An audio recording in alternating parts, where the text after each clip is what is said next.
Bayangkan, satu kekaisaran yang wilayahnya membentang dari Laut Pasifik hingga Eropa Timur, dari Siberia hingga dataran Persia, lebih besar dari kekaisaran Romawi dan lebih luas dari Alexander Agung. Inilah kisah Genghis Khan, sang pemimpin legendaris yang membentuk kekaisaran terbesar yang pernah ada di dunia.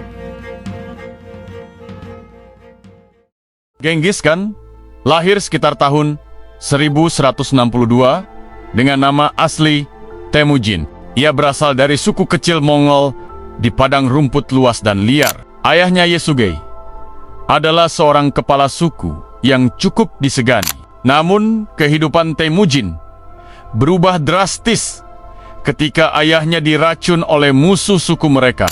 Keluarganya kemudian ditinggalkan oleh anggota suku mereka dan harus bertahan hidup sendirian. Mereka hidup dalam kemiskinan, memakan akar-akaran, dan berburu untuk bertahan. Masa kecil yang keras membentuk karakter Temujin menjadi tangguh dan penuh tekad. Di usia muda, Temujin mulai menyatukan suku-suku Mongol yang saling bermusuhan.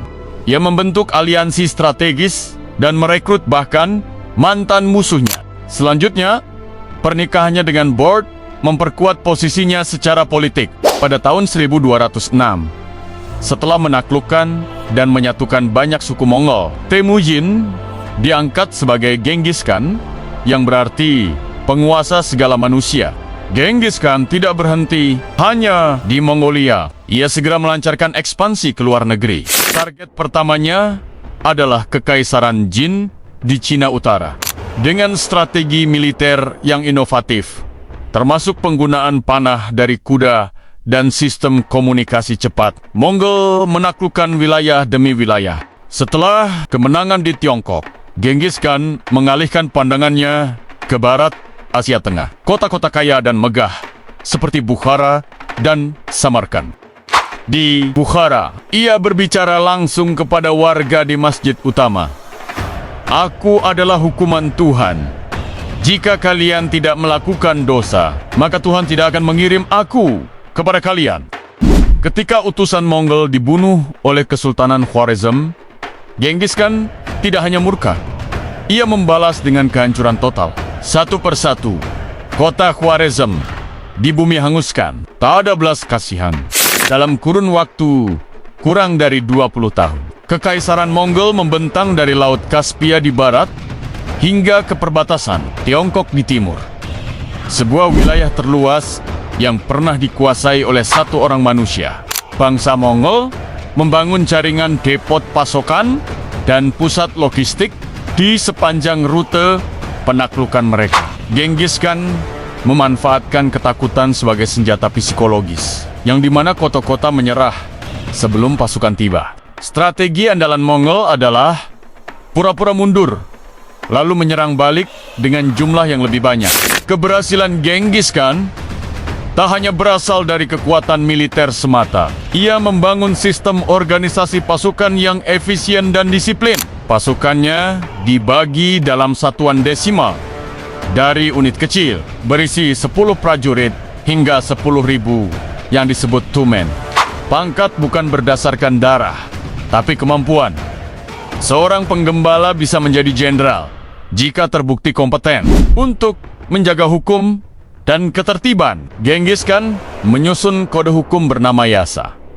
Hukum ini mencakup disiplin militer, larangan mencuri, hingga kewajiban berbagi air di padang tandus. Ia membangun jaringan komunikasi super cepat, menggunakan sistem pos berkuda yang disebut Yam. Pos-pos ini tersebar luas, memudahkan pesan militer dan logistik mencapai ratusan kilometer dalam waktu singkat. Di tengah penaklukan, Genghis Khan justru membuka jalur perdagangan dan menjamin keamanan di jalur sutra. Ilmuwan, pedagang, dan tukang dari berbagai bangsa diberi izin lintas wilayah dengan perlindungan pasukan. Ia mendorong pertukaran ilmu pengetahuan, teknologi, dan budaya antara timur dan barat. Di balik reputasi brutalnya, tersembunyi visi modern tentang peradaban global. Pada tahun 1227, Genghis Khan meninggal dunia dalam usia sekitar 65 tahun. penyebab kematiannya masih menjadi misteri.